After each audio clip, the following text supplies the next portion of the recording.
dar una bienvenida cordial a nuestras visitas. Ya tuvimos un momentito para darles la bienvenida, pero queremos mencionar algunas otras personas que llegaron hace un momento. Nuestra hermanita María Mozo nos acompaña desde Compton. Quisiera ponerse en pie, hermanita, para darle la bienvenida. Bienvenida, el Señor me le bendiga. También tenemos a la familia Leiva que nos visita desde el estado de Washington. Tengan a bien ponerse en pie, hermanos. Hermanos Leiva, allá en la parte de atrás, bienvenidos. Nos da gusto tenerles aquí también en este hermoso sábado y llevan cariños a nuestros hermanos allá en Washington.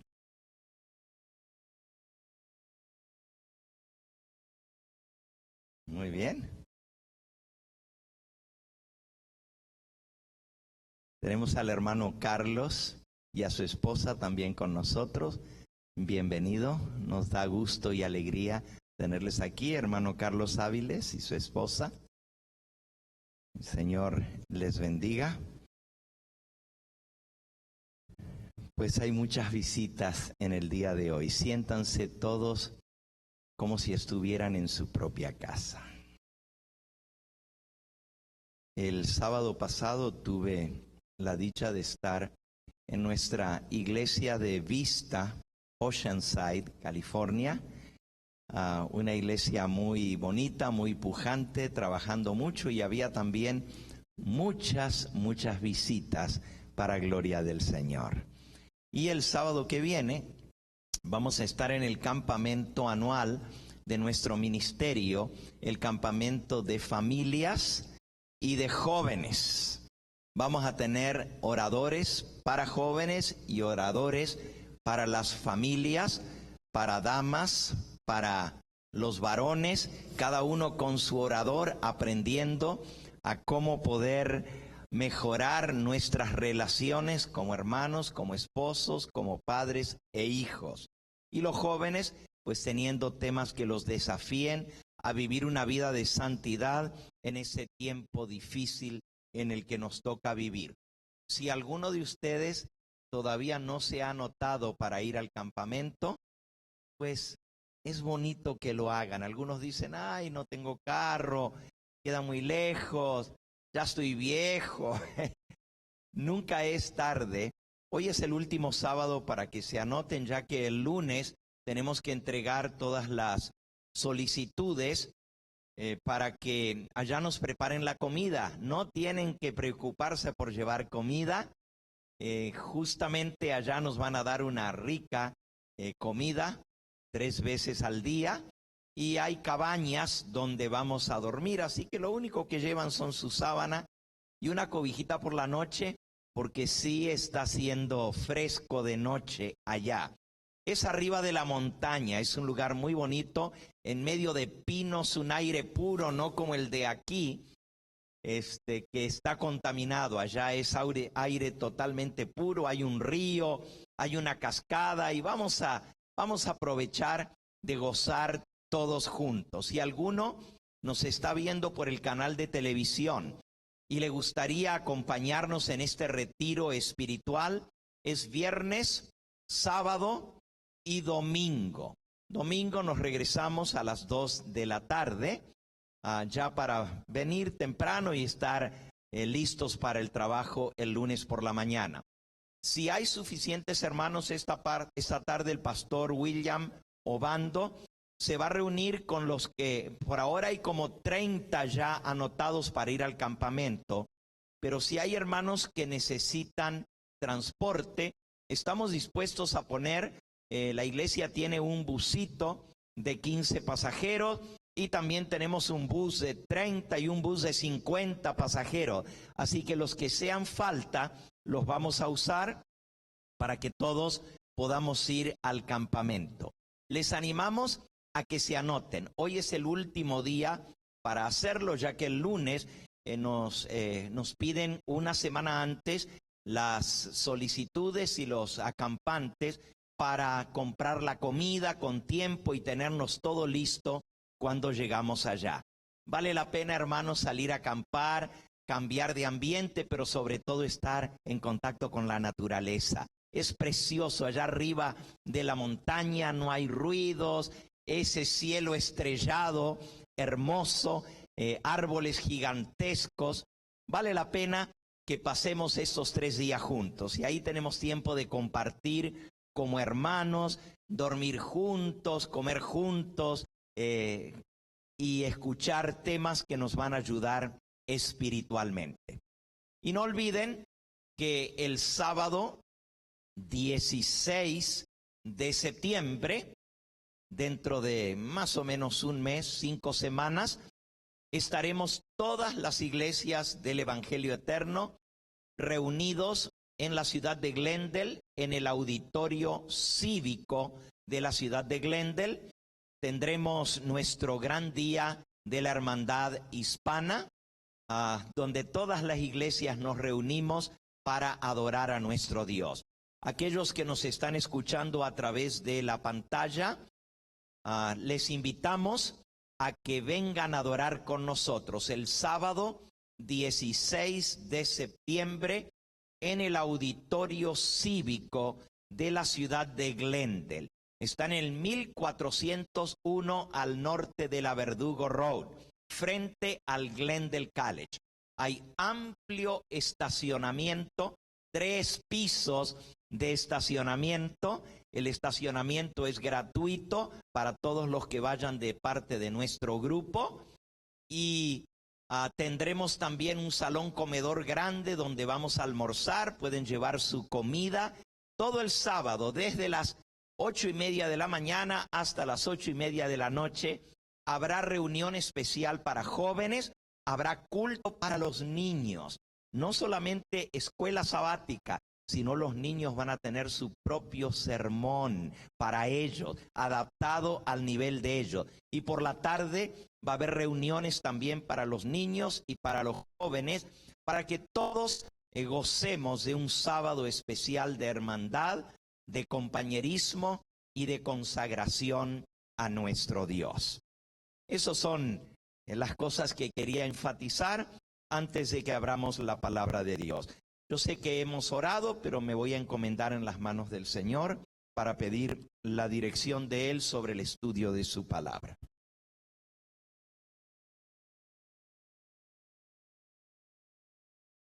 Padre Santo y Dios nuestro, una vez más invocamos tu nombre. Agradecemos el privilegio de adorarte en tu santo templo, en el día que tú escogiste desde la creación del mundo, para ser el día donde tu pueblo te alaba, te honra y guarda en recordativo de que tú eres nuestro Dios creador y redentor. Háblanos tú ahora a través de tu palabra, que podamos entender tu mensaje y ponerlo por obra. Me encomiendo en tus manos, en el nombre precioso de Cristo Jesús. Amén.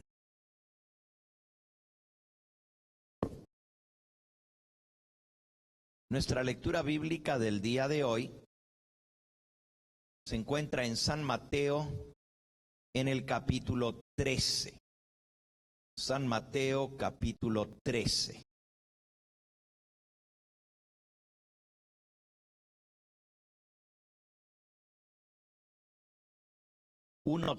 Trece.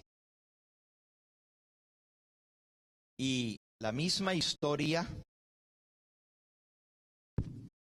que contó el Señor Jesús se encuentra registrada en el Evangelio según San Marcos, capítulo 4, y San Lucas, capítulo 8. Vamos a leerlo del Evangelio de Lucas, ya que en nuestra lectura bíblica lo leímos de San Mateo. San Lucas, capítulo 8. Comenzando allí en el versículo 4 en adelante.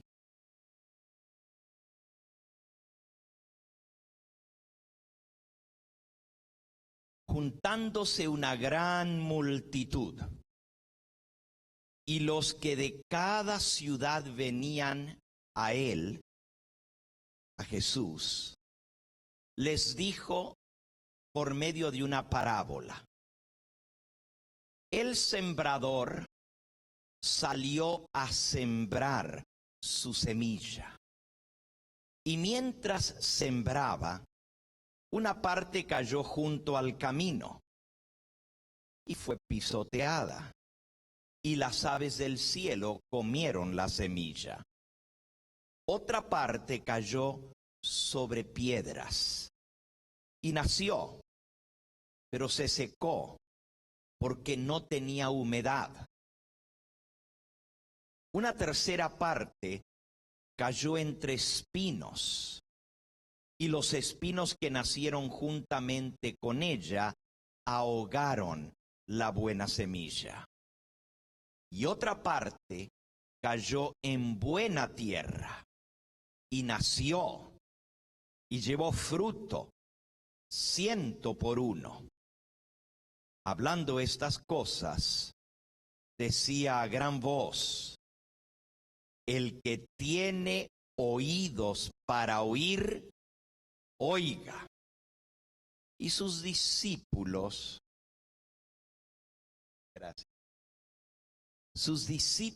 le preguntaron, diciendo: ¿qué significa esta parábola de la semilla?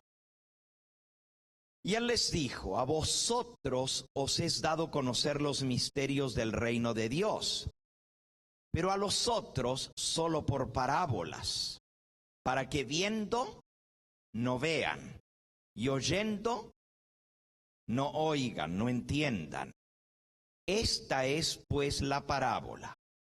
La semilla representa la palabra de Dios. Y los de junto al camino son los que oyen, pero luego viene el diablo y quita de su corazón la palabra, para que no crean y se salven. Los de sobre la piedra son los que, habiendo oído, reciben la palabra con gozo, pero estos no tienen raíces. Crecen por algún tiempo, pero cuando viene el tiempo de la prueba, se apartan. La que cayó entre espinos, estos son los que oyen,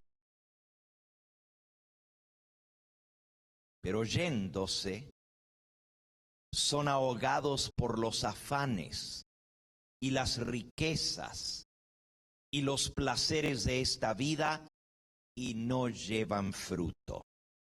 Mas la buena tierra, estos son los que con corazón bueno y recto retienen la palabra oída y dan fruto con perseverancia. 4 tipos de terrenos. 4 tipos de corazones donde cae la semilla de la palabra de Dios.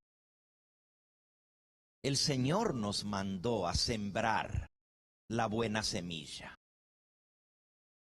Y por cierto, el sembrador lo representa a Él, a Cristo. El terreno es el mundo y la semilla es el Evangelio. Son las buenas nuevas de salvación. Es la verdad, tal cual como se encuentra en la palabra de Dios. Pero como pasa siempre, la semilla cae en distintos tipos de terreno. ¿Qué tipo de terreno soy yo? ¿Qué tipo de terreno eres tú? Nuestra iglesia aquí en Southgate está cumpliendo este próximo año, en febrero, 9 años de existencia. 9 años ya. ¿Cuántas personas han venido a escuchar la palabra de Dios. ¿Cuántas personas se han sentado en estas bancas? ¿Cuántos se han bautizado? Aquí el pastor Obando, que es nuestro obrero bíblico, pues les puede decir que nunca hemos traído menos de 100 almas bautizadas a los pies del Señor Jesús cada año, alabado sea su nombre. Más de 100 almas. Y a veces aún más, como 120, 130 cada año. Ahora saquen la cuenta. Pongamos solo 100. 8 años, porque todavía no hemos cumplido los 9, 8 y medio. Estamos hablando de más de 800 almas que se bautizaron en esta iglesia. La pregunta es, si todos estuvieran aquí hoy, no entraríamos. Imagínense que todos, no digamos que vinieron, porque hay muchos que vienen de visita y se van. Hay otros que vienen, se quedan algún tiempito, pero no llegan a hacerse miembros de la iglesia y se retiran.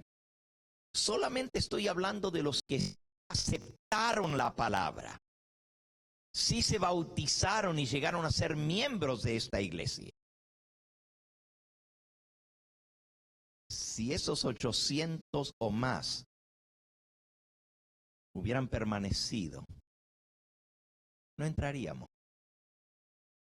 Aquí la capacidad, incluyendo el balcón, está bastante llenito esta mañana. Lo más que entran aquí son 550 personas. No entraríamos. Yo entiendo que algunos se han movido, se han ido a vivir a otros lugares, han regresado a sus países. La membresía de nuestra iglesia también tiene muchas personas mayores, ancianos. Y una de las cosas, pues tristes, pero que se repite a menudo en nuestra iglesia, es que a veces los hermanos a quien apreciamos, amamos, llegan al final de su vida y descansan en el Señor. Mueren en la esperanza bendita de Cristo. Me recuerdo de mi suegra, la mamá de mi esposa. Ella nos acompañaba sábado tras sábado. Comenzamos allá en Glendale y luego todavía le alcanzó a venir aquí cuando nos movimos aquí a Long Beach, a la Long Beach Boulevard, ¿verdad? Hace algunos años atrás. Allí se sentaba de este lado mi suegra. Ya no está con nosotros. Muchos han pasado al descanso y como ella, muchos otros hermanos más. Pero la pura verdad es que hay muchos otros que ya no están con nosotros y ni se han ido a otra parte y ni se han muerto. ¿Dónde están? Hoy vamos a estudiar un poquito de cómo Dios anhela la salvación de todas las almas. Pero hay un enemigo que trabaja para impedir que su pueblo, que su iglesia, se mantenga fiel.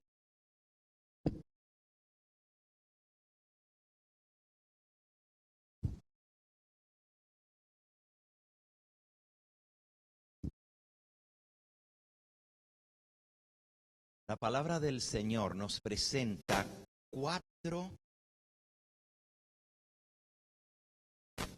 terrenos. Pero es interesante porque en los 4 cae la buena semilla. Y en los 4 tiene la oportunidad de germinar. La única que parece no alcanzar a desarrollarse esa semilla es la que cae junto al camino. Y eso, por supuesto, depende de si ha habido lluvia o no ha habido lluvia, porque aún la semilla que cae al borde del camino a veces alcanza a germinar, pero no todo el tiempo. Así que vamos a hablar primero de aquellos que vienen, que oyen, que escuchan la palabra, pero miren lo que sucede con ellos. Decía aquí, parte cayó junto al camino. No estamos hablando ahora de la que cae sobre el camino. La del camino no germina porque el camino es duro. De tanto pasar por encima, la tierra está endurecida. Esas son las almas en el mundo que están duras por el pecado. Y la semilla nunca les penetra. Esos nunca se entregan, se convierten al Señor. Pero hay algunos en quienes la semilla llega. Y junto al camino significa no cae en el surco abierto. Cuando la semilla cae en el surco abierto, la tierra está blanda, la tierra alcanza a ablandarse porque el arado le abrió el surco y entonces la semilla puede echar raíz. Pero la que cae junto al camino, quizás hay tierra que se volteó del surco, que cayó junto al camino. El arado pasa al costado del camino. Y la última hilera del arado tira un poco de tierra al costado del camino. Por eso la semilla que cae allí a veces puede ser que germine, pero abajo tiene tierra dura. Abajo es parte del camino y ya no puede penetrar. Sin embargo, el Señor Jesús compara esta semilla a la que cae junto al camino. Dice, estos son los que oyen la palabra. Versículo 12. Y luego viene el diablo y quita de su corazón la palabra para que no crean y se salven. Así que este grupo de personas oyen la palabra, tienen la oportunidad de conocer la verdad, están tan cerquita de la salvación. Pero viene el diablo y arrebata esa semilla. Viene Satanás y los engaña. Quita de su corazón la palabra de verdad para que no crean y sean salvos. Dice la Escritura que Dios quiere que todos los hombres sean salvos. En Primera de Timoteo, capítulo 2, Primera de Timoteo, capítulo 2, nos dice en el versículo 3 y 4. Porque esto es bueno y agradable delante de Dios nuestro Salvador. ¿Qué es lo que a Dios le agrada y es bueno para Él? Versículo 4. El cual quiere que todos los hombres sean ¿qué? Salvos. Y vengan al conocimiento de la verdad. ¿Cuántos quiere Dios que sean salvos? Todos. Él no quiere que ninguno perezca. Saben, nosotros no creemos en esa doctrina que se enseña en muchas iglesias cristianas, esa doctrina que enseñó San Agustín, el famoso teólogo católico. Él fundó una orden católica que se llama los agustinianos. Y de esa orden de monjes agustinos salen dos monjes muy famosos en la historia del catolicismo, porque el catolicismo los declaró herejes. pero muy famosos en la historia del protestantismo porque se los conoce como los grandes reformadores de la iglesia, los que trajeron la reforma. Y estos dos monjes, eran monjes agustinos, sacerdotes católicos, conocieron la verdad de la palabra y finalmente, aunque trataron de renovar o de reformar la iglesia católica ya en la Edad Media, por los 1500, y lo querían hacer desde adentro, no querían salirse de la iglesia católica, querían traer una reforma, un reavivamiento, pero la iglesia vio como una amenaza el mensaje que ellos predicaban. Los dos monjes agustinos, uno se llamaba, muy famoso, Martín Lutero. Martín Lutero trató de reformar la iglesia y lo logró, trajo una gran reforma en la iglesia, pero no lo pudo hacer dentro de la iglesia. La iglesia católica lo expulsó de la iglesia romana y hasta lo declaró hereje y proscripto y quemaron sus libros que él escribió y hasta querían quitarle la vida y condenarlo a muerte. No lo lograron porque hubo muchos reyes y príncipes que habían aceptado la verdad de la palabra de Dios y lo defendieron. El otro monje que trajo reforma en la misma época de Martín Lutero y que también era agustiniano, de la orden de los agustinos, era Juan Calvino.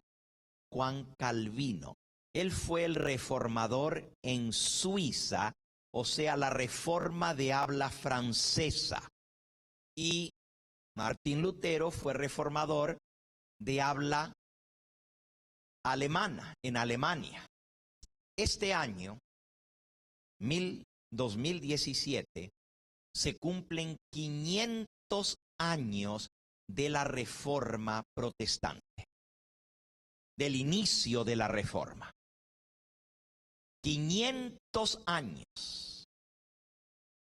Fue una noche de víspera de Día de Todos los Santos.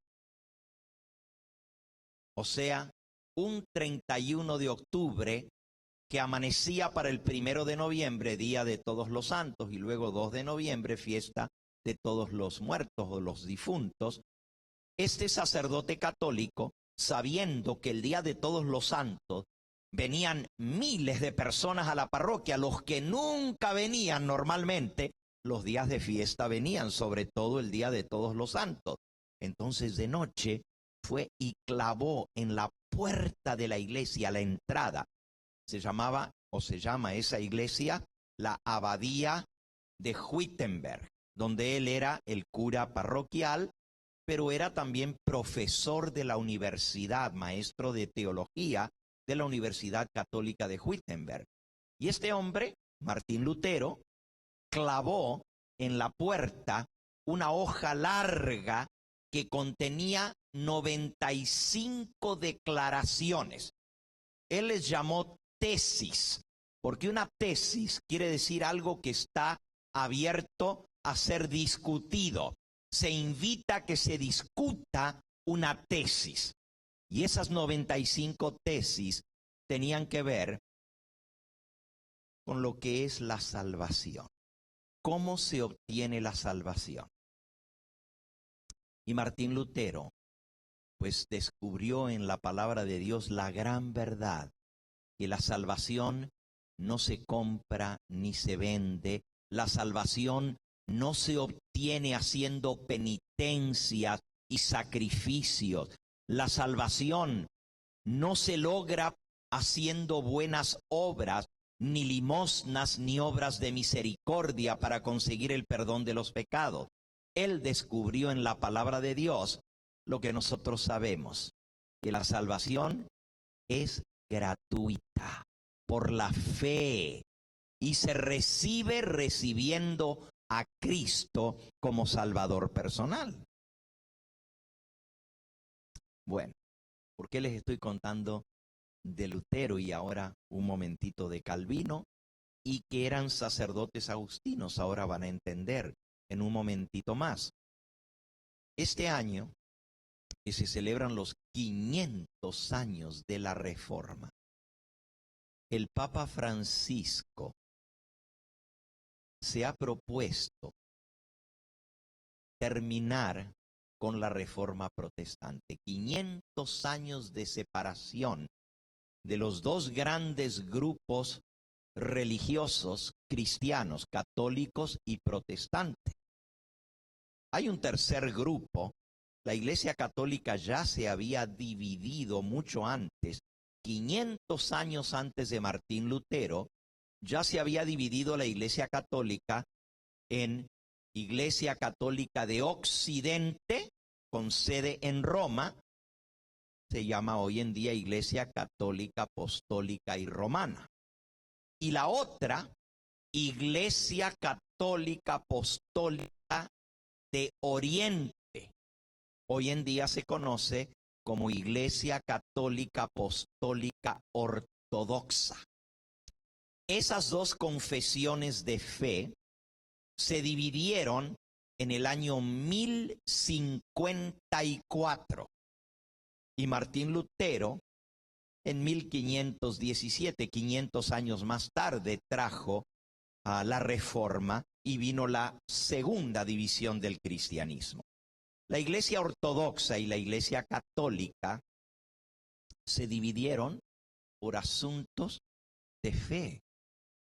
La palabra ortodoxo quiere decir el que se aferra a la doctrina correcta y verdadera.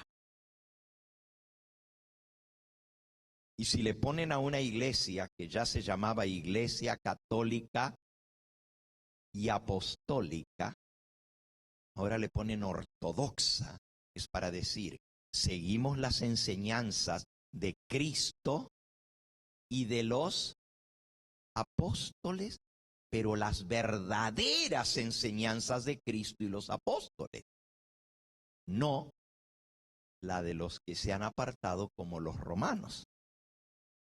Efectivamente, una de las cosas que dividió al mundo cristiano fue el tema del bautismo, que es tan importante para la salvación, porque Jesucristo dijo, el que creyere y fuere bautizado será salvo, mas el que no creyere está ¿qué?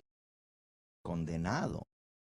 Entonces, por casi 1000 años la iglesia cristiana enseñó que para que una persona reciba la salvación, tiene que creer, tiene que arrepentirse de su mal camino, tiene que confesar sus pecados y recibir el perdón que solo Cristo le ofrece. Acabamos de leer que Dios quiere que todos los hombres sean salvos, pero para ser salvos, dice, tienen que venir al conocimiento ¿de qué? De la verdad. ¿Y quién es la verdad? Él dijo, yo soy el camino y la verdad y la vida. Nadie viene al Padre sino por mí. Entonces, para ser salvos hay que venir a Cristo. Hay que aceptarle a Él como el camino de la salvación, como el camino a la vida eterna. El mismo Señor Jesucristo dijo, San Juan 17:3, y esta es la vida eterna, que te conozcan a ti el único Dios verdadero y a Jesucristo a quien has enviado. Así que para ser salvo y tener la vida eterna, hay que aceptar a Cristo Jesús. Hay que recibirle a Él, hay que conocer el plan de redención a través de Él. El apóstol Pedro, el día de Pentecostés, en ese sermón que él dio después del derramamiento del Espíritu Santo, en Hechos capítulo 2 y versículo 37 y 38, el apóstol Pedro declaró lo siguiente: dice, cuando oyeron su sermón, al oír esto, se compungieron de corazón y dijeron a Pedro y a los otros apóstoles: varones hermanos, ¿qué haremos? ¿Qué haremos? ¿Por qué? Porque Pedro les acababa de decir que ese hombre que hacía 40 días atrás o 50 días atrás, ellos lo habían crucificado. Pueden leer el versículo anterior, el 36. Sepa pues ciertísimamente toda la casa de Israel que a este Jesús, a quien vosotros crucificasteis, Dios le ha hecho Señor y Cristo. Ese hombre a quien ustedes crucificaron, Él es el Señor y es el Mesías. El Cristo quiere decir el Mesías. Fue entonces cuando los judíos dijeron: varones hermanos, ¿qué haremos? Estaban compungidos de corazón. Matamos al Mesías. Matamos al autor de la vida. Lean allí mismo, un poquito más adelante, en el capítulo 3, versículo 14. Mas vosotros negasteis al santo y al justo y pedisteis que se os diera un homicida, a Barrabás. Versículo 15. Y matasteis al autor de la vida, a quien Dios ha resucitado de los muertos, de lo cual todos nosotros somos testigos. Aleluya. Entonces, al que habían matado hacía tan solo 5 semanas atrás, Dios lo había resucitado de los muertos. Y cuando ellos oyeron todo esto, dice que se compungieron de corazón y dijeron: ¿qué haremos? Y ahora el versículo que les quería leer, Hechos 2:38, dice que Pedro les dijo: arrepentíos y bautícese cada uno de vosotros en el nombre de Jesucristo para perdón de los pecados, y recibiréis el don. Wow, pensé que ya lo tenían, pero se quedaron en el 3:15. Yo lo estaba diciendo de memoria pensando que ustedes lo estaban leyendo. Así que arrepentíos y bautícese cada uno de vosotros en el nombre de Jesucristo para perdón de los pecados, y recibiréis el don del Espíritu Santo. El bautismo entonces es para aquellos que creen, para aquellos que se arrepienten de sus pecados. Y eso dividió a la Iglesia Católica Romana de la Iglesia Católica Ortodoxa. En el año 1054, 500 años antes de Martín Lutero. ¿Por qué? Porque la Iglesia Católica había aceptado ya para entonces el bautismo de los niños recién nacidos. Y fue San Agustín el que enseñó eso. San Agustín decía: la señal del pacto para llegar a ser parte del pueblo escogido en el Antiguo Testamento era la circuncisión. Y la circuncisión se le hacía a un niño al cumplir los 8 días de haber nacido, y de esa manera llegaba a ser circuncidado con la señal del pacto, que era ahora parte del pueblo de Dios por haber sido circuncidado. Pero la Iglesia Ortodoxa decía: para ser salvos hay que creer, y un niño recién nacido no puede creer. Para ser salvo Hay que aceptar el sacrificio de Cristo, entender que somos pecadores y que la paga del pecado es muerte y que solo Cristo pagó la deuda de nuestro pecado. Hay que aceptar a Cristo como Señor y Salvador. Pero la Iglesia Católica decía, un niño a los 8 días de haber nacido lo podemos aceptar como miembro bautizándolo. Y luego lo confirmamos con el sacramento de la confirmación. Ese punto dividió al mundo en católicos romanos y católicos ortodoxos. Los ortodoxos hasta el día de hoy no bautizan a los niños recién nacidos.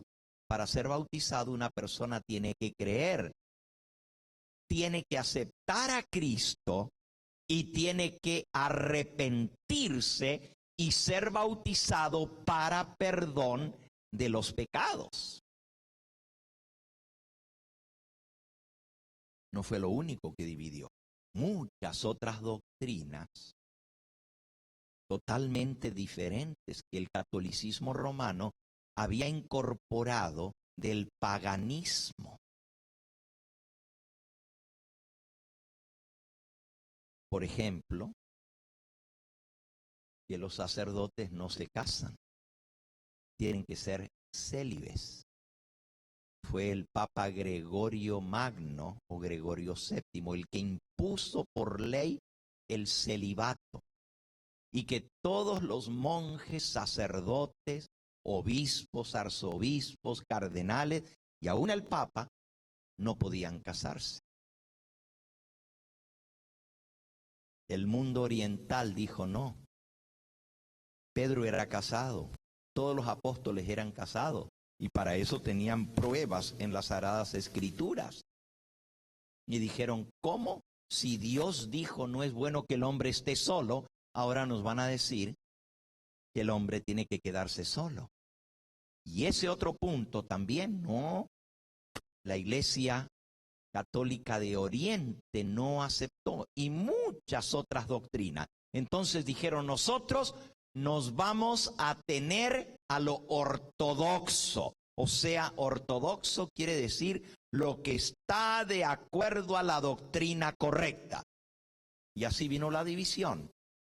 En Roma quedó como cabeza el obispo de Roma, que llegó a llamarse Papa, y en la iglesia de Occidente, de Oriente, llegó a ser cabeza de la iglesia el obispo de Constantinopla y se le llama patriarca. A uno se le llama el Papa de Roma y a otro el patriarca de Constantinopla. Son las dos cabezas, los dos papas que tiene la Iglesia Católica, no la romana. El Papa romano es Papa de los católicos romanos y el patriarca de Constantinopla es el patriarca o papa de todos los ortodoxos. Hoy en día las dos iglesias son iguales de grandes. Las dos tienen más de 1.000 millones de adeptos. 500 años más tarde, la Reforma Protestante trae la segunda división del catolicismo romano a través del protestantismo. Pero ahora quiero llegar al punto. En el mundo protestante hay dos doctrinas sobre la salvación. Dos reformadores distintos marcaron dos escuelas con respecto a la salvación. Por escuelas me refiero a dos maneras como las personas reciben la salvación. Los luteranos, junto con los presbiterianos y las iglesias reformadas, mantuvieron la enseñanza católica de San Agustín, que la salvación se obtiene por los sacramentos. Y que un niño puede ser salvo, aunque no entienda lo que está haciendo, si es bautizado al 8º día de nacer o pequeñito. Nosotros estamos reunidos en este momento en una iglesia luterana. Alquilamos esta iglesia luterana, no es católica, es protestante luterana. Pero miren lo que hay aquí. ¿Ustedes saben lo que es esto? ¿Saben lo que es esto? Esto se llama una pila bautismal. Aquí se levanta, se abre y aquí se pone el agua bendita para bautizar a los niños. Y tiene la pilita bautismal donde se pone el agua bendita. Diferente la salvación. Porque en los protestantes que creemos en la Biblia y solo la Biblia y no en la tradición, el bautismo debe ser por inmersión y para una persona que conoce lo que es bueno y lo que es malo y acepta al Señor Jesús, no para un niño que no puede entender. Qué interesante, ¿verdad? Había dividido este punto ya la Iglesia Católica una vez y ahora, como no quiso reformarse la Iglesia Católica Romana, vuelve otra vez a surgir sacerdotes que dicen no está bien lo que estamos haciendo. Ahora fíjense qué interesante. Aunque la salvación se obtiene por gracia y por la fe, San Agustín enseñó que la salvación se obtiene recibiendo los sacramentos, porque la gracia es un depósito de méritos que Dios tiene, y ese depósito de méritos se dispensa a través de 7 llaves, que son los 7 sacramentos. Es como si tuviéramos un gran tanque lleno de méritos. Pero para recibir los méritos, fíjense, la salvación no es por nuestros méritos, es por gracia, dicen los católicos también, por los méritos de Cristo, de la Virgen y de los apóstoles. Pero ¿cómo se reciben esos méritos? A través de los 7 sacramentos. Y el bautismo es uno de ellos. La persona llega a ser hijo de Dios por los méritos de Cristo a través del bautismo de un niño. Esa doctrina la mantuvieron las iglesias luteranas, las iglesias presbiterianas, las iglesias reformadas. Todos bautizan a niños pequeñitos y todos creen que la salvación es por los sacramentos. Pero hay una enseñanza más terrible todavía que esta, y a esta quería llegar. Se enseña que la soberanía de Dios es todo. Dios es soberano. Él hace lo que Él quiere porque Él es Dios. Y porque Él es soberano, Él escoge quiénes se van a salvar y quiénes se van a perder. Y Dios dice cuando nace este niño yo lo quiero para que sea salvo. Pero este otro niño yo lo quiero para mostrar los resultados del pecado y que se pierda. Dios es soberano. Dios escoge a quién va a salvar y a quién va a perder. Esa doctrina se llama la predestinación. Predestinación. Y para ser más exactos, la doble predestinación. Doble porque quiere decir que unos están predestinados para salvación y otros están predestinados para condenación. El que está predestinado para salvación, se va a salvar. Porque Dios lo escogió para salvarlo. Y Dios le va a dar su gracia, que es un don inmerecido, que no lo merece. Pero la gracia de Dios, porque Él es soberano, es irresistible. Irresistible quiere decir nadie lo puede resistir. ¿Cómo tú le vas a decir a Dios, no quiero? Dios hace lo que Él quiere. Y si Él dice, yo sí quiero, Él lo va a hacer. Así que Él te va a salvar aunque tú no quieras. Nosotros no creemos eso. Nosotros creemos que Dios ha dado al hombre libre albedrío, que es la facultad de escoger y de decidir. Dios no salva a nadie por la fuerza.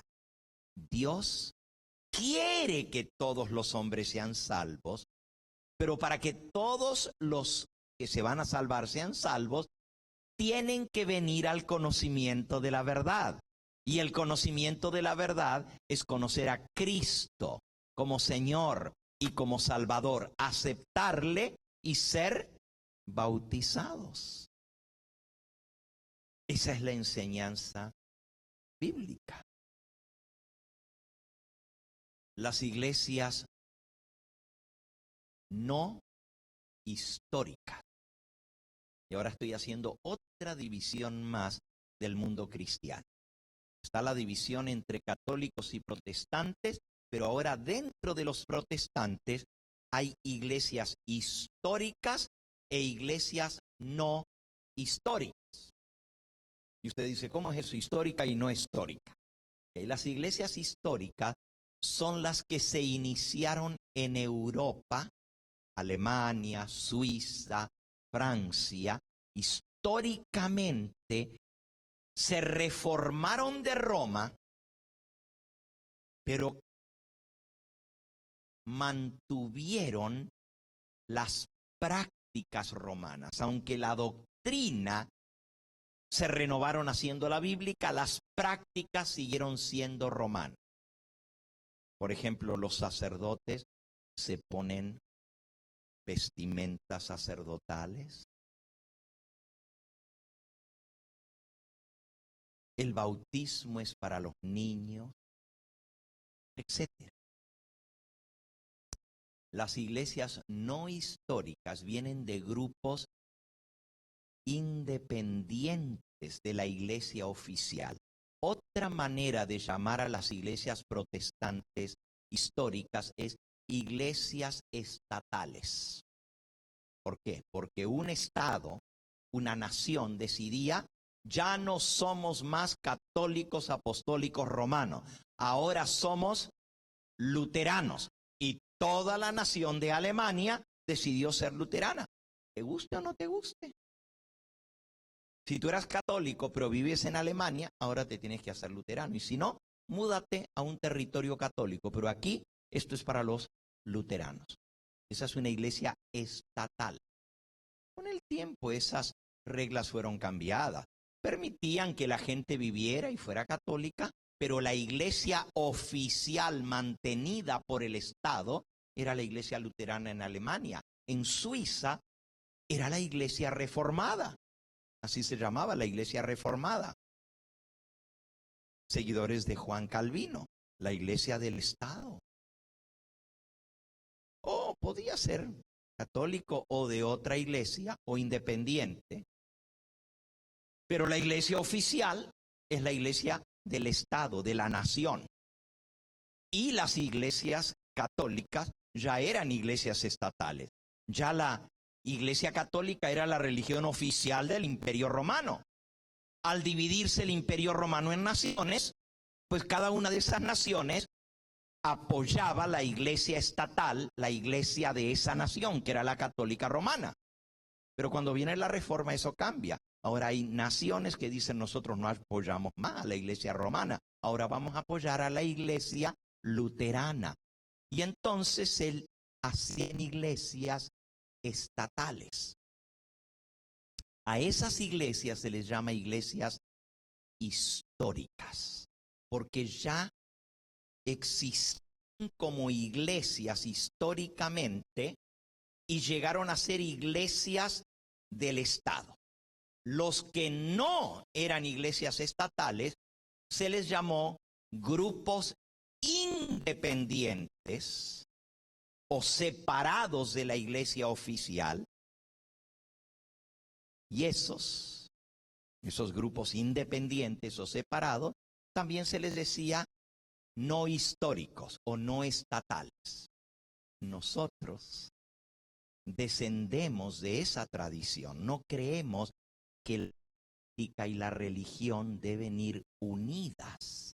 Creemos que debe estar separado. El Estado es una cosa y la religión es otra, y debe haber libertad para escoger a cuál iglesia vamos a asistir, qué es lo que vamos a creer, y el Estado no debe imponer ninguna religión oficial.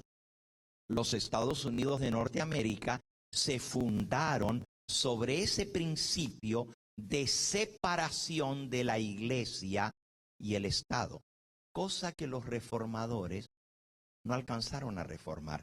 Ni Martín Lutero, que creó la iglesia luterana estatal, ni Calvino, que creó la iglesia reformada de Suiza, o oficial del Estado de Suiza, etcétera.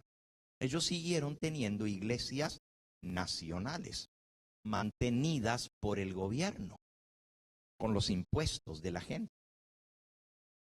Estados Unidos como nación se funda por grupos independientes de la política, independientes del Estado, libres.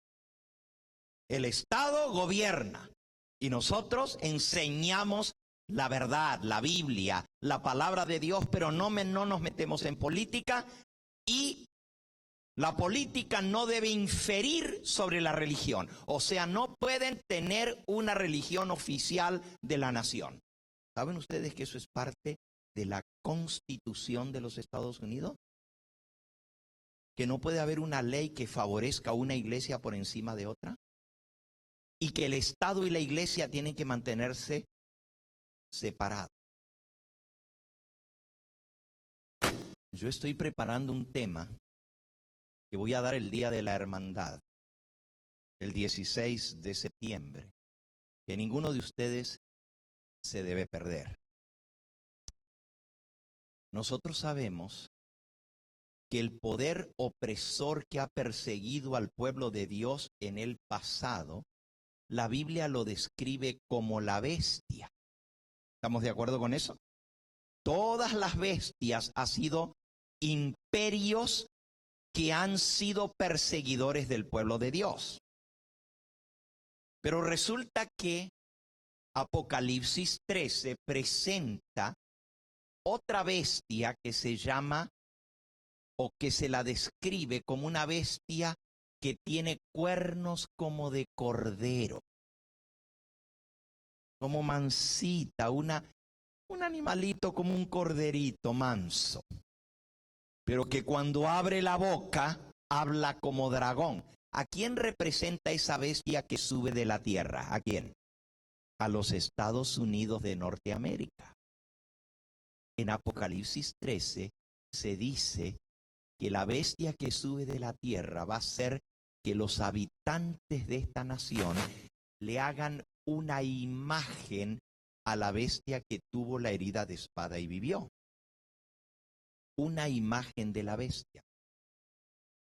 El sábado 16 de septiembre voy a explicar lo que es la imagen de la bestia, pero tengo algo muy serio y muy grave que comunicarles a ustedes.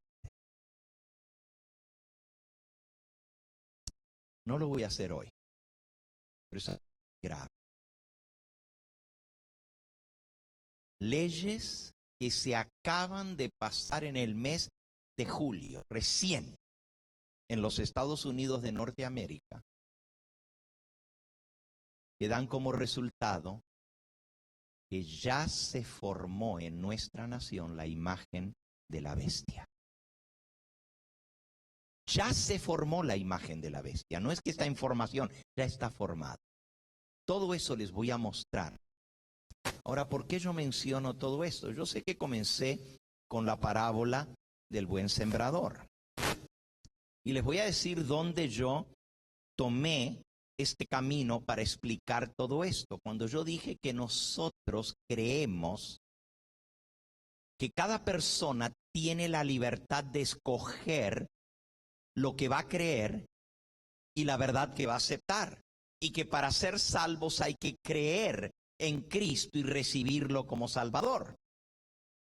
La otra parte del cristianismo enseña que Dios va a salvar al que quiere salvar y va a perder al que quiere perder. Porque hay dos decretos, el decreto de salvación para unos y el decreto de perdición para otros. ¿Han escuchado ustedes la gente que dice, ya yo soy salvo, y una vez que estoy salvo, ya estoy salvo, no importa lo que haga, ya Dios me salvó? Esos creen en la doble predestinación. Si Dios te escogió para ser salvo, vas a ser salvo, y no importa cómo vivas, no importa lo que hagas, ya eres salvo y te vas a salvar. Pero los otros, los que no fueron escogidos para salvación, no importa lo que hagan, se van a perder porque ya son hijos de perdición. Nosotros no creemos esto. Voy a terminar esta parte histórica, que es un poquito tediosa, pero nos ayuda a entender cómo doctrinas que no son bíblicas se infiltran dentro del mundo cristiano.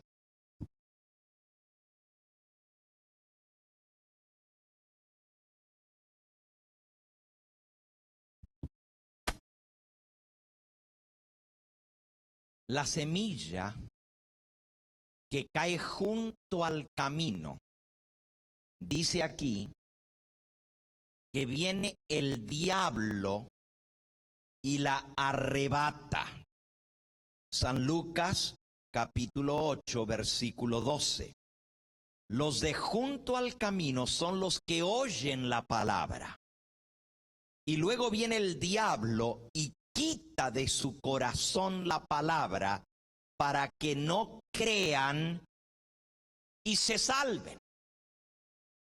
Según la parábola de Cristo, para ser salvos hay que creer. Pero ¿cómo van a creer si no han oído? Romanos capítulo 10. Romanos capítulo 10.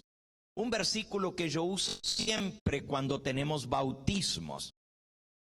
Dice el versículo 9. Romanos 10, 9. Si confiesas con tu boca que Jesús es el Señor y crees en tu corazón que Dios lo levantó de los muertos, serás salvo. Porque con el corazón se cree para justicia, pero con la boca se confiesa para salvación. Pues la Escritura dice, todo aquel que en él creyere no será avergonzado. Porque no hay diferencia entre judío y griego. Pues el mismo que es Señor de todos es rico para con todos los que le invocan, porque todo aquel que invocar el nombre del Señor será salvo. ¿Qué está diciendo? El pueblo escogido era el pueblo judío. Entonces, si ellos son escogidos para salvación, van a ser salvos, dice la gente. Nosotros somos judíos, somos del pueblo verdadero. Por lo tanto, no importa lo que hagamos. No importa que matemos al Hijo de Dios. Somos el pueblo escogido. Y Dios dice, no. Es para el que crea. Es para aquel que le reciba. Que crea en su corazón. Confiese que Jesucristo es el Señor. Ese es el que será salvo. No por ser judío o griego. Es parejo para con todos. Para ser salvo hay que creer en Cristo. Amén. Pero miren lo que sigue. Versículo 14. Si para ser salvo hay que invocar el nombre del Señor, ¿cómo pues invocarán aquel en el cual no han creído? El 13 decía que para ser salvo hay que invocar el nombre del Señor. Todo aquel que invocar el nombre del Señor será salvo. ¿Cómo pues invocarán a aquel en el cual no han creído? Entonces se necesita que se les enseñe la verdad. ¿Y cómo creerán en aquel de quien no han oído? ¿Y cómo oirán sin haber quien les qué? Quien les predique.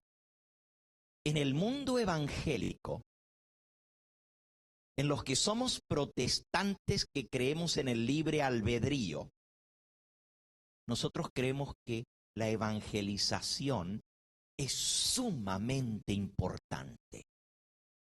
Que hay que predicar el evangelio para que las personas puedan oír y puedan creer en Cristo. Porque si no hay quien les predique, ¿cómo van a creer si no han oído?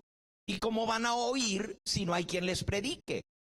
De allí que nosotros enseñamos que hay que predicar el evangelio a toda nación, tribu, lengua y pueblo. Y Cristo lo dijo: id y predicad el evangelio a toda criatura. El que creyere y fuere bautizado será salvo. Mientras que los que no creen en el libre albedrío, sino que Dios escoge a quien va a salvar, dicen: ¿qué importa que les prediquen o no? Si de todos modos, antes que nacieran, Dios ya escogió a unos para que se salvan y otros para que se pierdan. Esos van a creer, sí van a creer, porque Dios lo determinó así. Y aunque no quieran creer, van a creer, porque Dios va a hacer que crean, para que sean salvos. Bueno, habiendo dicho esto, nosotros estamos viendo que el Señor Jesús en esta parábola dice que para que una persona sea salva, tiene que creer. Lucas capítulo 8 y versículo 12. La semilla que cayó junto al camino son los que oyen, pero luego viene el diablo y quita de su corazón la palabra para que no crean y se salven. Para que sean salvos tienen que creer. Y para creer tienen que oír. Y para que oigan tiene que haber quien les predique. Por eso que la salvación es una decisión de aceptar a Cristo como Salvador, enfatizamos a lo máximo la predicación. Por eso invertimos en canal de televisión y en hacer la obra misionera, y tenemos un departamento de obra misionera, porque creemos que la gente tiene que oír, para que al oír crean, y para que crean y puedan ser salvos. El diablo no quiere eso. El diablo quiere arrebatar la semilla. Aún si oyen. Y hermanos, esto pasa todo el tiempo. Y me lo dicen tantos testimonios de hermanos. Gente que está viendo el canal. Wow, dicen, esto es tremendo. Nunca antes había escuchado esto. Pero sí, es el sábado el día del Señor. Claro que está en la Biblia. Y luego van a su iglesia y le dicen a su pastor: pastor, ¿por qué usted no nos ha enseñado del sábado, que es el día de reposo que está en la Biblia? E inmediatamente el pastor hace las veces del pájaro que viene, ¡pac!, y agarra la semilla y se la arranca del corazón. Exactamente. Oh, no, no se preocupen. Eso del sábado era para los judíos. Ya nosotros no estamos bajo la ley, sino bajo la gracia. Así viene el cuervo. Y se agarra la semillita que fue puesta en el corazón y se la arrebata para que no crea y sea salvo. Continuamente el diablo está tratando. Viene una persona a la iglesia, escucha el mensaje, su corazón es tocado, hasta pasa aquí al frente: quiero prepararme para el bautismo. Regresa a su casa y la familia le dice, ¿qué? No me digas que te vas a hacer aleluya. Loco. No creas. Van con otro, un vecino, que nunca se interesó en hablarles de Dios, pero que ahora que se entera, ha venido a la iglesia y le dice, ten cuidado con esa gente, me dijeron que son una secta. Ya te lavaron el coco, no te dejes lavar el coco. Mejor ven a mi iglesia, ahí sí se enseña la verdad. Pero te tuvieron de vecino 10 años y nunca te hablaron. Pero el día que tú te acercaste, viene el diablo ¡wup! Y te arrebata la semilla que fue sembrada en el corazón. Hay miles de personas que escuchan el canal, a quienes el Señor les implantó la semilla, y la semilla trae el germen de vida en ella, y ese germen es Cristo Jesús. Él es el que da la vida, es su palabra. Él dice, las palabras que yo os he hablado son espíritu y son vida. Las palabras que yo os he hablado son espíritu y son vida. El Señor coloca esa palabra en el corazón para que germine. Y cuando la semilla germina, echa raíz, echa rama y luego da flor y da fruto para vida eterna. Pero antes de que eso suceda, viene el diablo y la arrebata del corazón. Y el diablo siempre usa a personas que están a nuestro alrededor para hacer esa obra funesta. Puede ser un maestro de escuela dominical, puede ser un pastor, puede ser un amigo de la iglesia donde íbamos, puede ser un vecino, puede ser un miembro de nuestra propia familia, que el diablo utiliza como medio para arrebatar la semilla que ha puesto en nuestro corazón. Miren lo que dice la mensajera del Señor.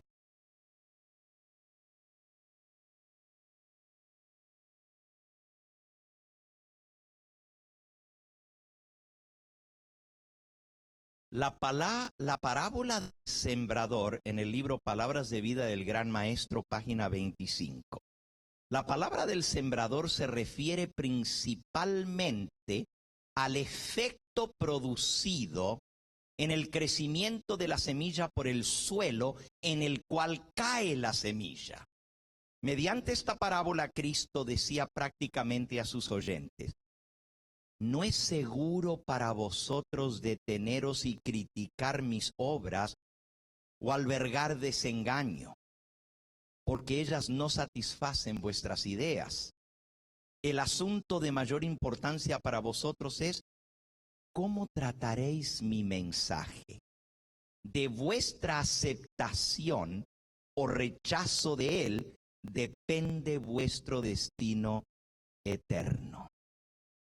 Cualquiera que oyó la palabra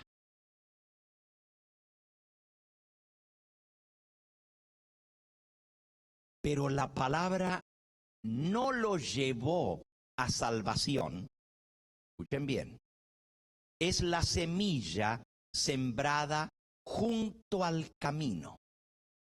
La semilla cae en el corazón del oyente, pero semejante al camino que está muy trillado, pisoteado por los pies de los hombres y de las bestias, así es el corazón que llega a transformarse en un camino para el tránsito del mundo y sus placeres y pecados.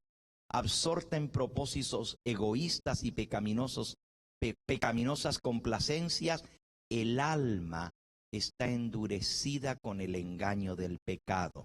Las facultades espirituales se paralizan.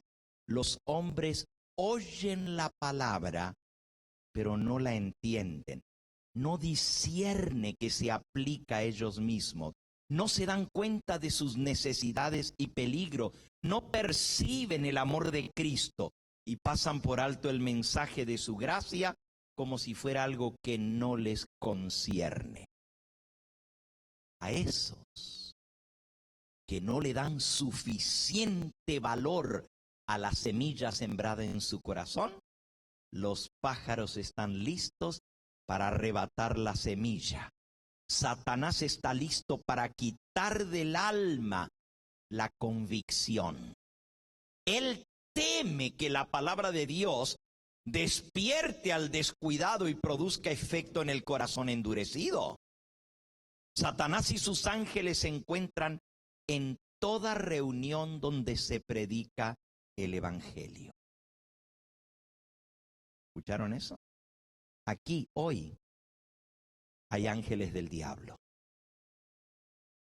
Mientras los ángeles del cielo tratan de impresionar los corazones con la palabra de Dios, el enemigo está alerta para hacer que la semilla no surta efecto. Con un fervor solamente igualable a su malicia, trata de desbaratar la obra del Espíritu de Dios. Mientras Cristo está trayendo al alma por su amor, Satanás trata de desviar la atención del que es inducido a buscar al Salvador. Ocupa la mente con planes mundanos, excita la crítica, insinúa la duda y la incredulidad, manda a alguien que lo desanime. Satanás tiene muchos ayudantes. Muchos que profesan ser cristianos están ayudando al tentador a arrebatar las semillas de verdad del corazón de los demás.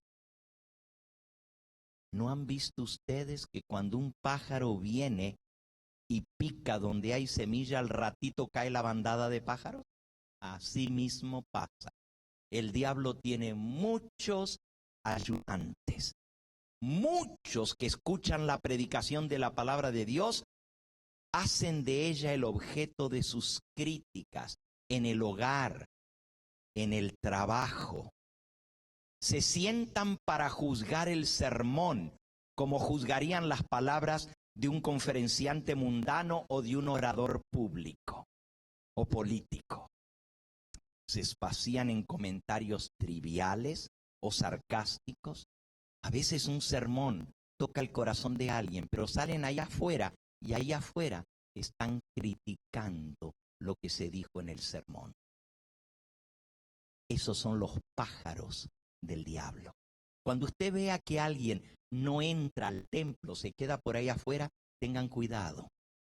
Son los pájaros del diablo que quieren arrebatar la semilla. Tengan cuidado. Porque en lugar de hablar de la bendición que fue el sermón, de cómo el Espíritu Santo obró, están criticando, hablando mal de los hermanos, de los dirigentes, del pastor, de cómo se hacen las cosas. El diablo se goza, tiene muchos ayudantes, mucha bandada de pájaros que nunca entran a la iglesia, se quedan por afuera. Sigue diciendo la mensajera del Señor. Se espacían en comentarios triviales o sarcásticos sobre el mensaje que debe ser considerado como la palabra del Señor dirigida a ellos.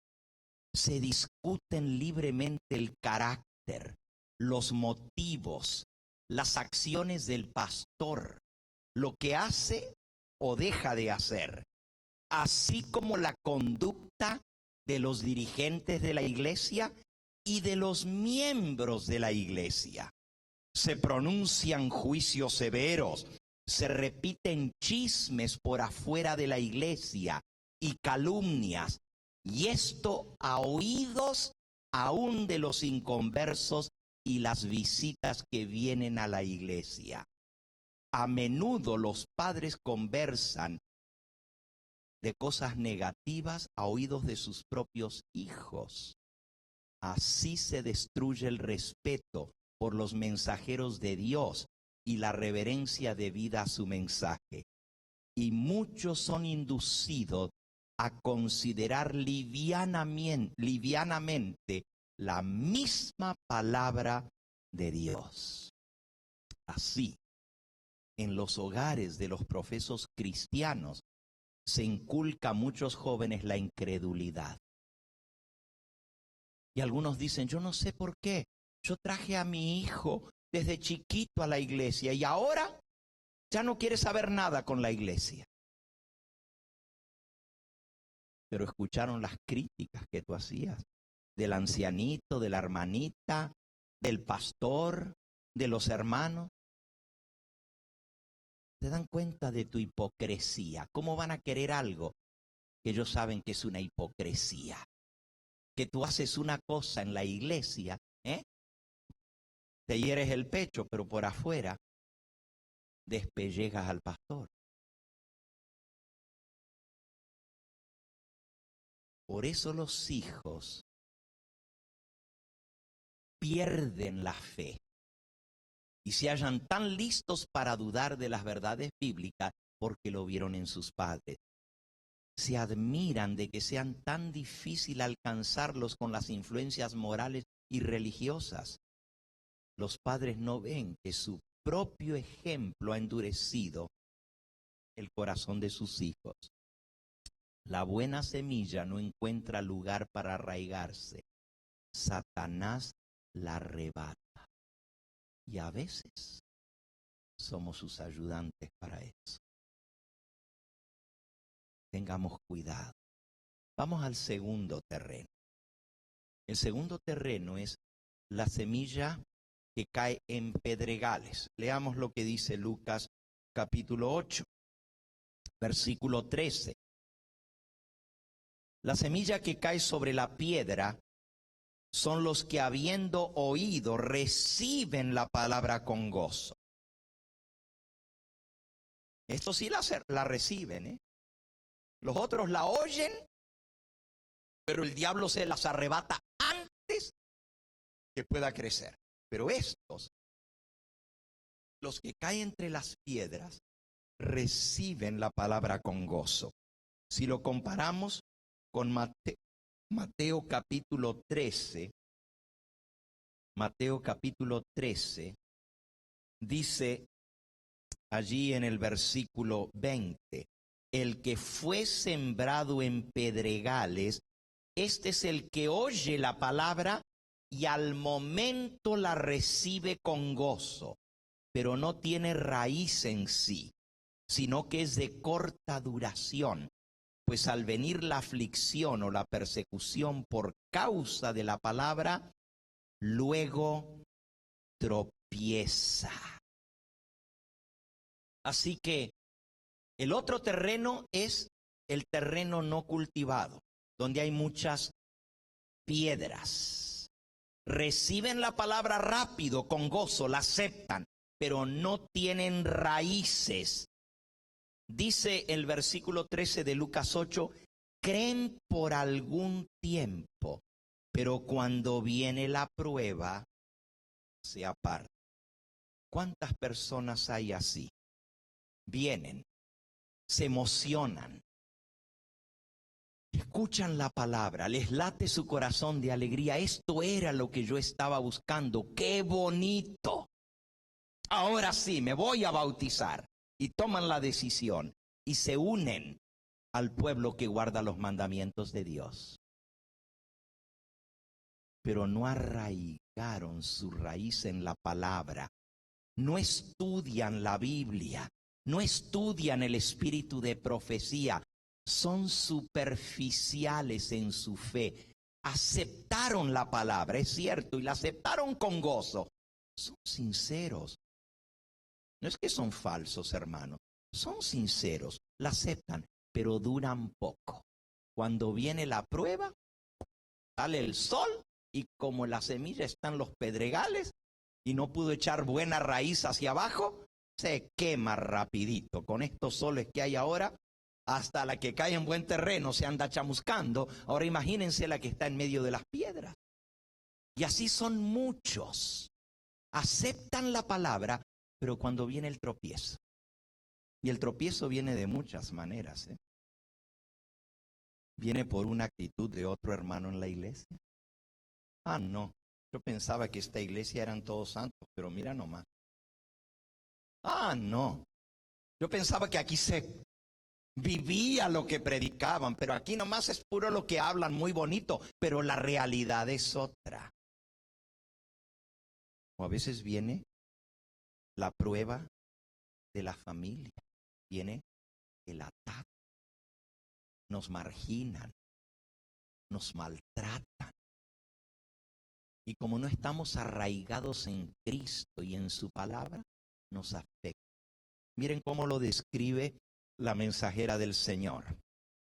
Dice así: el que fue sembrado en pedregales, este es el que oye la palabra y la recibe pronto con gozo, pero no echó raíz profunda. Es pasajero. Cuando viene la aflicción o la persecución por la palabra, luego se ofende. Ahí está la palabrita, se ofende. ¿Cuántos ofendidos se van a quedar fuera del reino de los cielos? Porque los ofendieron en la iglesia. Y uno dice, pero no debieran ofenderlo. No seamos ingenuos. No nos damos cuenta que el diablo va a lanzar todo tipo de prueba. ¿O tú crees que porque te bautizas, ahora de aquí en adelante todo va a ser color de rosa? Porque te hiciste miembro de la iglesia, ahora todo te va a salir a pedir de bocas. Con más razón el diablo te va a atacar. Vamos a ver si fue genuino este. Vamos a ver si de verdad lo aceptó. Déjame zamarrearlo un poquito a ver qué tan buenas raíces tiene.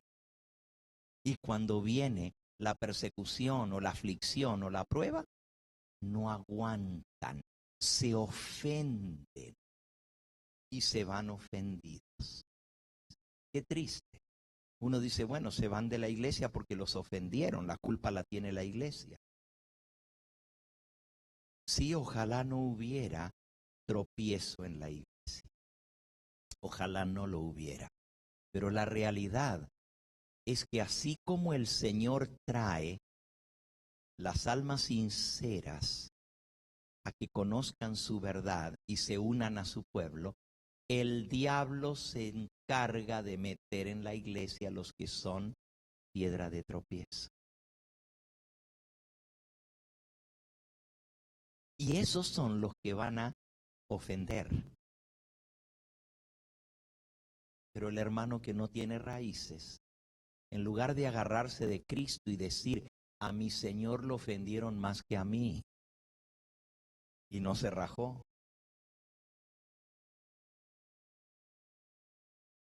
se ofende. Sigue explicando la mensajera del Señor. La semilla sembrada en lugares pedregosos encuentra poca profundidad de tierra. La planta brota rápidamente, pero la raíz no puede penetrar en la roca para encontrar el alimento que sostenga su crecimiento. Y pronto, cuando viene el sol o el viento, muere. Muchos que piensan ser cristianos son cristianos sembrados en pedregales. Así como la roca yace bajo la capa de tierra, el egoísmo del corazón natural yace debajo del terreno de sus buenos deseos y aspiraciones. No yugan el amor propio. ¿Por qué se ofenden? Porque los ofendieron. Porque tienen amor propio. Porque tienen orgullo. No han visto la excesiva pecaminosidad del pecado y su corazón no se ha humillado por el sentimiento de su culpa. Esa clase puede ser fácilmente convencida y parecen ser conversos inteligentes, pero solo tienen una religión superficial. No se retractan porque hayan recibido la palabra inmediatamente. Algunos dicen, es que los bautizaron muy rápido, es que el pastor Obando no les dio todos los estudios bíblicos. Por eso, porque no estaban bien preparados. Miren lo que dice. No se retractan porque hayan recibido la palabra muy rápido, ni porque no hayan sido bien preparados. Tan pronto como San Mateo oyó el llamamiento del Salvador, se levantó de inmediato, dejó todo y lo siguió. Tan pronto como la palabra y la verdad llegó al corazón del etíope, dice la mensajera del Señor, dijo acá, que impide que yo sea bautizado. En el mismo día que le dieron los estudios bíblicos, ese mismo día se bautizó.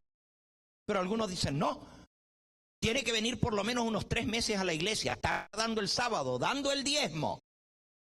Se tiene que ver las pruebas de que esta persona realmente está convertida y entonces bautizarla.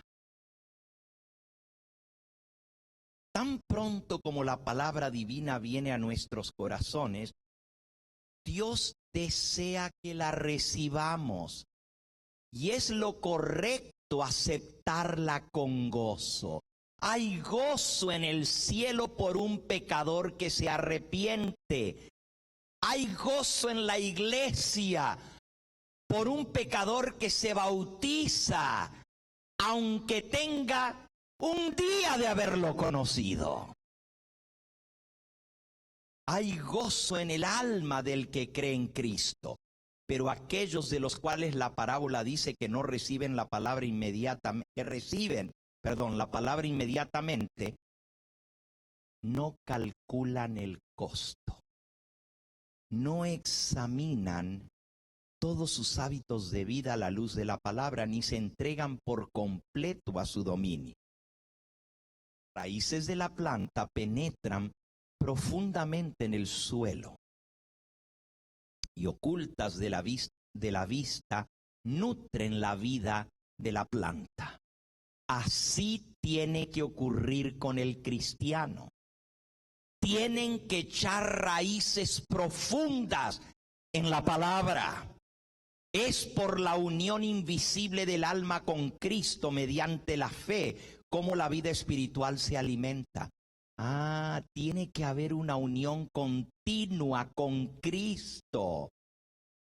Así se van a fortalecer, así van a crecer los nuevos cristianos. Pero si tú no estás en comunión con Cristo todos los días, en estudio, en oración, pues ¿cómo vas a hacer frente cuando venga el vendaval o cuando venga el calor del sol que quema? Los oyentes pedregosos dependen de sí mismos y no de Cristo. Confían en sus buenas obras y buenos impulsos. Se sienten fuertes en su propia justicia. No son fuertes en el Señor y la potencia de su fortaleza. Tal persona no tiene raíz en sí porque no está relacionada con Cristo y arraigada en su palabra. ¿Cuál es el mejor secreto para no apartarse? Estar en unión diaria con Cristo. Orar todos los días. Estudiar su palabra todos los días. Tenemos que alimentarnos, si no, ¿cómo vamos a crecer? Imagínese un bebé que nace y no toma leche. Y no se alimenta. Al rato va a estar enfermo y al ratito se va a morir. Y así muchos se bautizan y creen que ya con eso ya la hicieron. Y no saben que tienen que crecer, tienen que alimentarse. El cálido sol estival que fortalece y madura el robusto grano, destruye aquello que no tiene raíz profunda. A mí me gusta mucho plantar árboles. Y estos soles terribles, pues hacen sufrir el arbolito que uno ha plantado, porque todavía no tiene raíz. Los trasplanto y debiera haberlos trasplantado en la primavera, cuando todavía no hace tanto calor, allá en febrero o en marzo. Pero si lo hago ahora, en julio, en agosto, esos soles marchitan al árbol. Pero fíjense que los que ya echaron raíz, cuanto más sol le da, más rápido crece. Todos los que sembré hace 3 meses atrás están tirando retoños y más sol hace, más rápido crecen. Los pongo a la sombra, no crecen tan rápido. Pero si los pongo al sol, más rápido se desarrolla. Dice aquí, el cálido sol estival que fortalece y madura el robusto grano, destruye aquello que no tiene raíz profunda. Así el que no tiene raíz en sí es temporal, es decir, dura poco tiempo. Una vez venida la aflicción o la persecución por la palabra, luego se ofende. Muchos reciben el evangelio como una manera de escapar del sufrimiento, más bien que como una liberación del pecado. Se regocijan por un tiempo, porque piensan que la religión los libertará de las dificultades y pruebas. Me entrego al Señor para que ya no quiero más sufrir, ya quiero que el Señor me arregle todos mis problemas. Y como me entregué al Señor, todo se va a arreglar. Se regocijan por un tiempo. Piensan que la religión los libertará de las dificultades y las pruebas, que Dios les va a solucionar todos sus problemas. Y mientras todo marcha suavemente y viento en popa, parecen ser cristianos consecuentes, fervientes. Pero cuando viene la prueba, cuando viene la tentación fiera, desmayan. No pueden soportar el oprobio por causa de Cristo. Tiene alguien en quien confiaban y los defrauda y dicen, no vale la pena. Se chasquean por lo que otros les hacen, porque pusieron sus ojos en los hombres y no en Jesús. Les costaría demasiado esfuerzo hacer un cambio total en su vida. Cuando la palabra de Dios señala algún pecado acariciado o pide algún sacrificio, se ofenden. Ay, ¿cómo voy a dejar esto? Miran los actuales inconvenientes y pruebas y olvidan las realidades eternas. A semejanza de los discípulos que dejaron a Jesús, están listos para decir, dura es esta palabra. ¿Quién la puede oír? Esto está más duro de lo que me imaginé. No, esto no es para mí. Hay muchos que pretenden servir a Dios, pero que no lo conocen por experiencia. Su deseo de hacer la voluntad divina se basa en su propia inclinación y no en la profunda convicción impartida por el Espíritu Santo. Su conducta no armoniza con la ley de Dios. Profesan aceptar a Cristo como su Salvador, pero no creen que Él quiere darles poder para vencer sus pecados. Quieren ser salvos, pero no quieren abandonar el pecado. No tienen una relación personal con un Salvador viviente. Y su carácter revela defectos heredados como cultivados.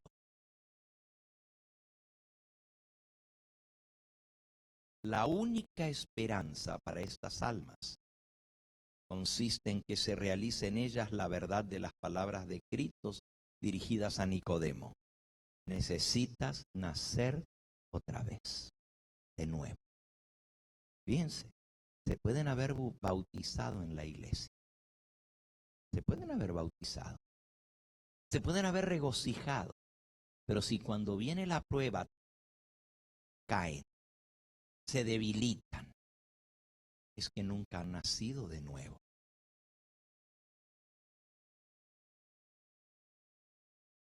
El que no naciere otra vez no puede ver el reino de Dios. La verdadera santidad es integridad en el servicio de Dios. Integridad. Yo hago las cosas porque amo a Dios, no porque me dicen qué bien trabajo. No es que a mí no me reconocen, yo me esfuerzo y nadie me dice nada. ¿Para quién trabajas? ¿Quién te tiene que dar la recompensa? ¿El hombre?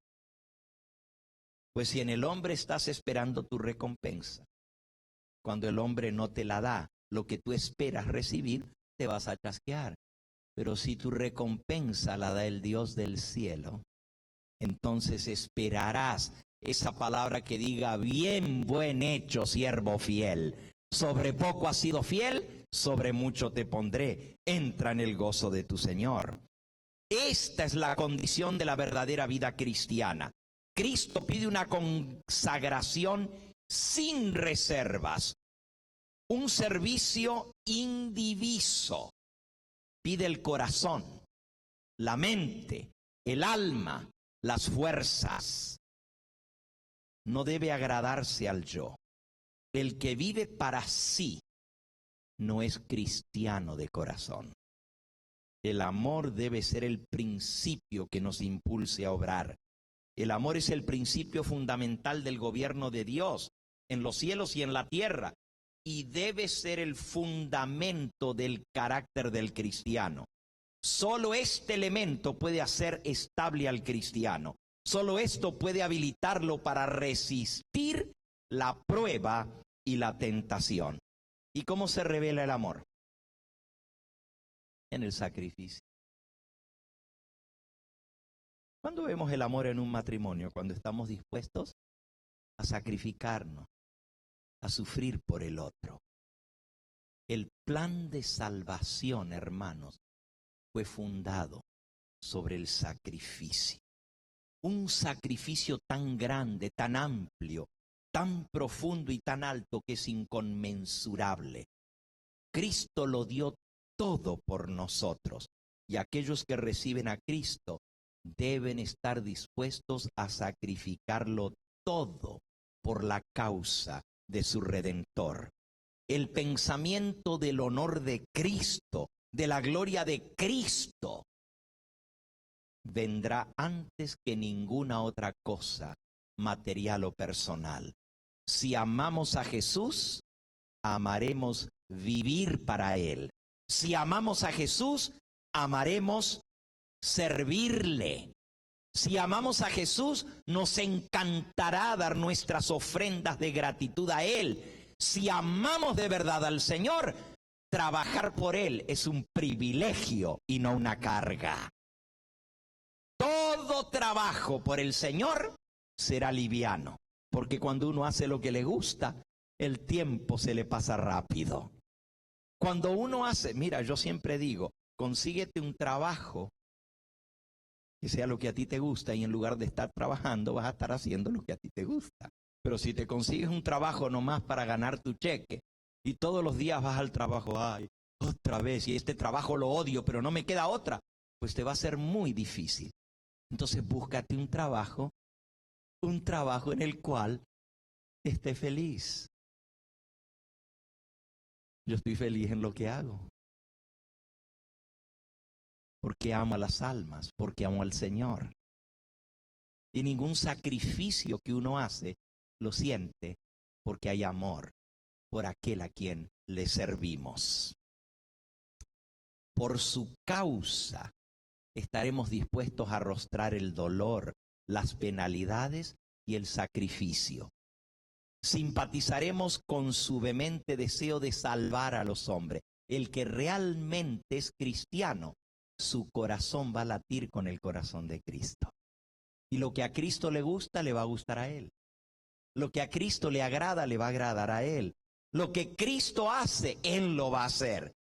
¿Y qué hace Cristo? Buscar a las almas para salvarlas.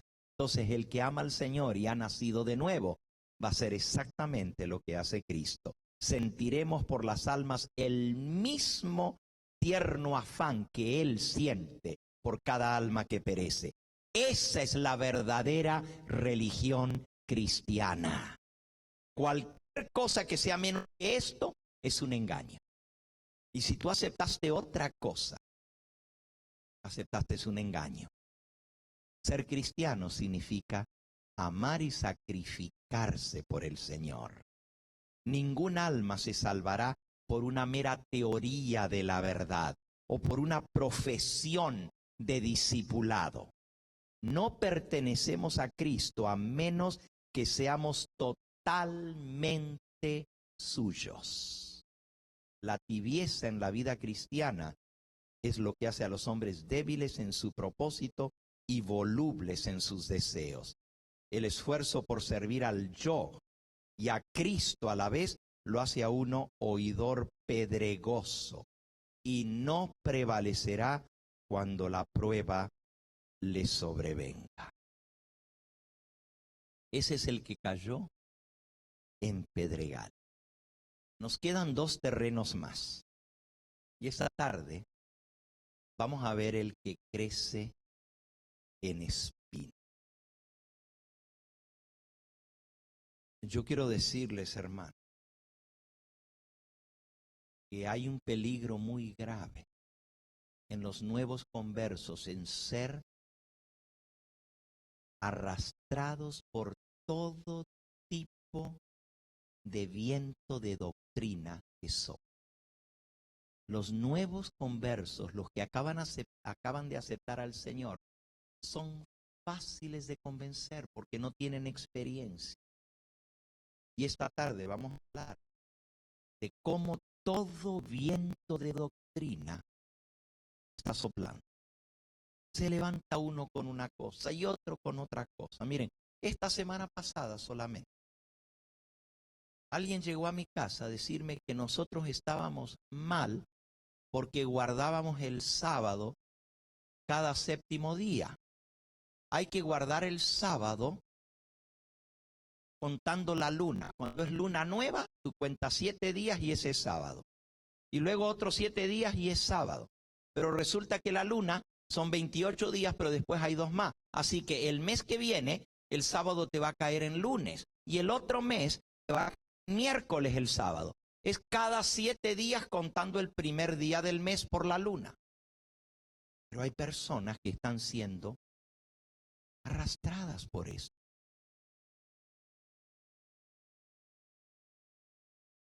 Ayer, alguien me llama por teléfono.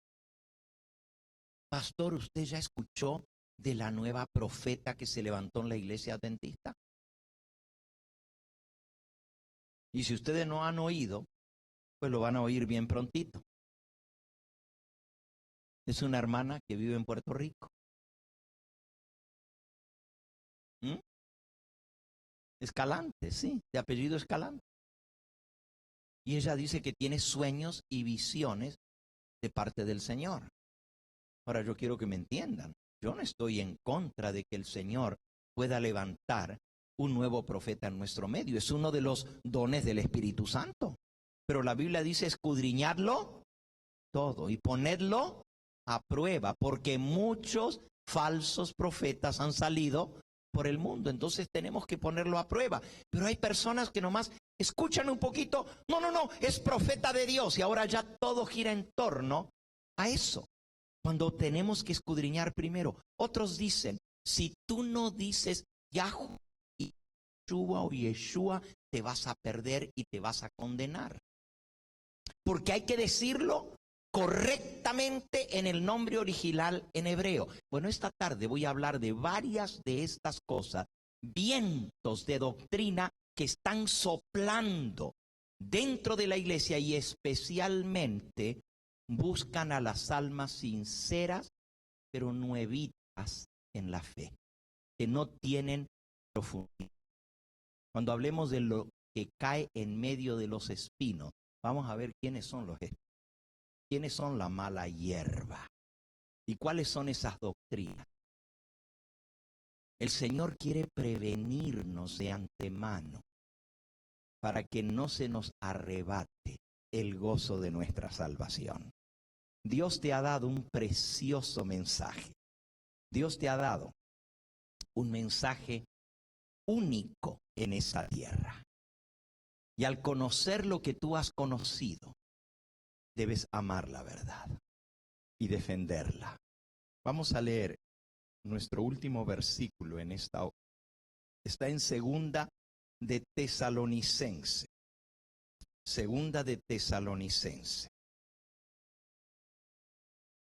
Dice allí en el capítulo 2. Con respecto a la venida de nuestro Señor Jesucristo y nuestra reunión con Él, os rogamos, hermanos, que no os dejéis mover fácilmente de vuestro modo de pensar, ni os conturbéis ni por espíritu, ni por palabra, ni por carta, como si fuera nuestra, en el sentido de que el día del Señor está cerca.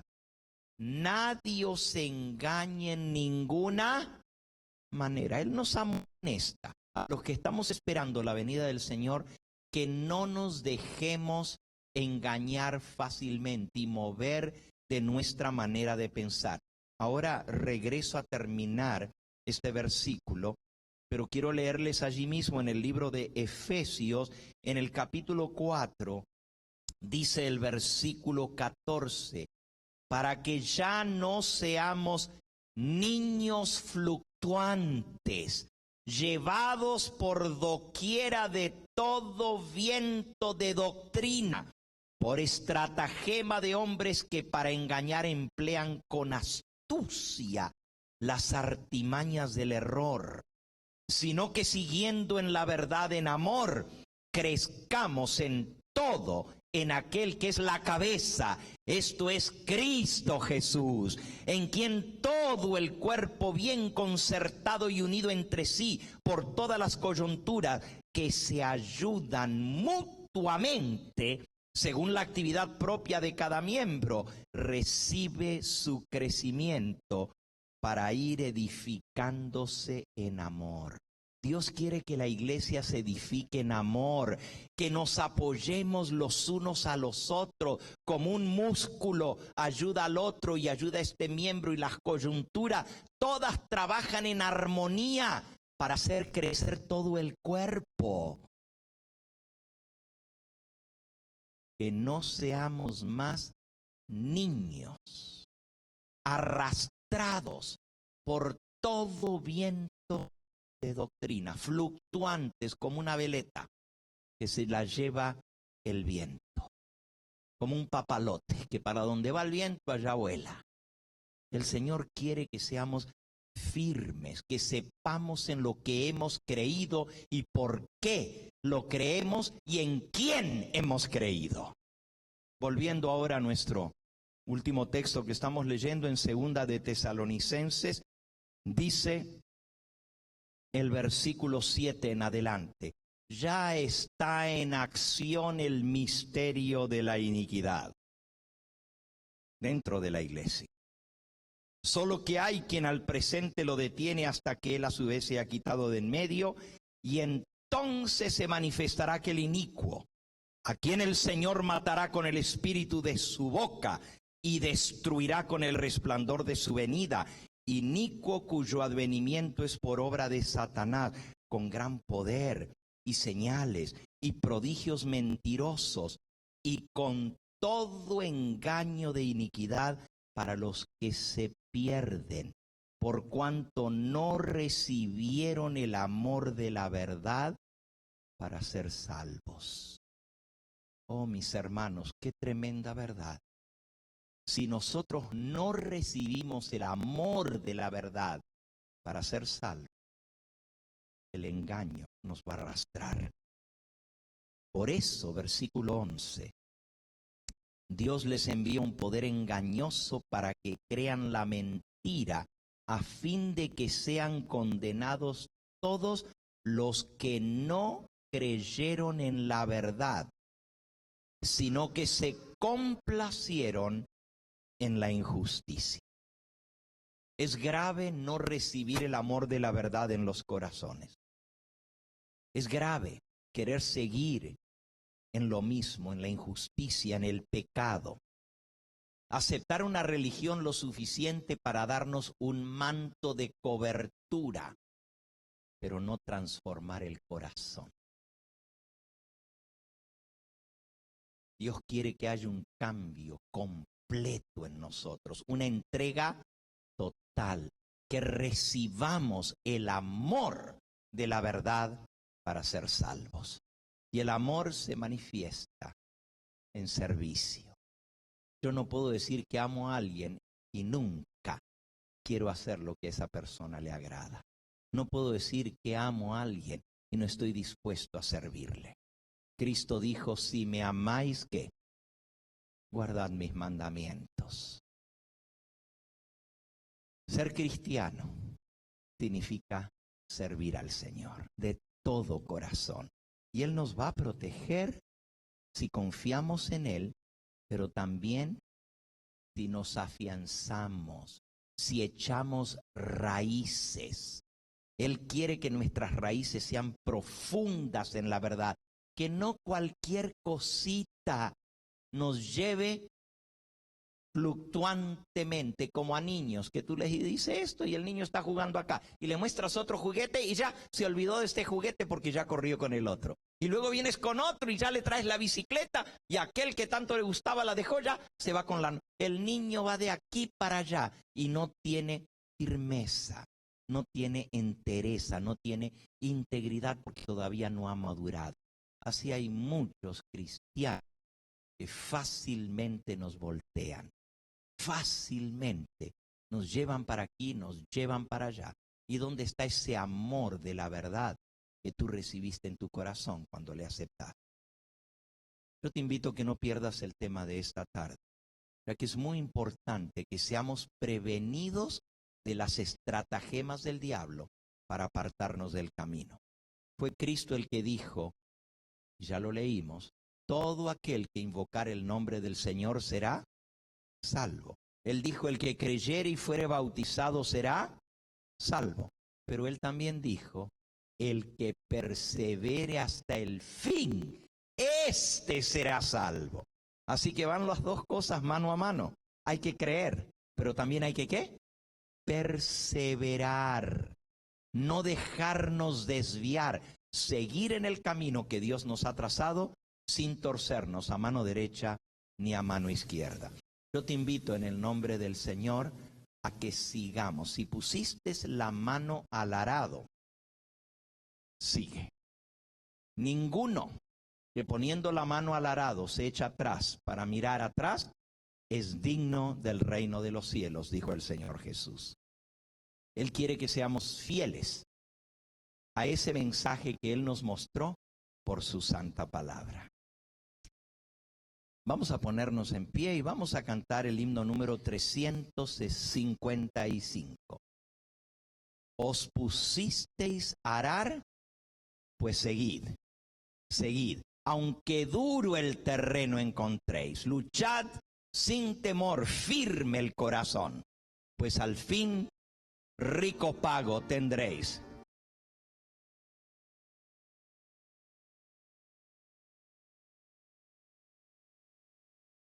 Os pusisteis a arar, pues seguid, seguid, aunque duro el terreno encontréis. Luchad con tesón, firme el corazón, pues al fin rico pago tendréis.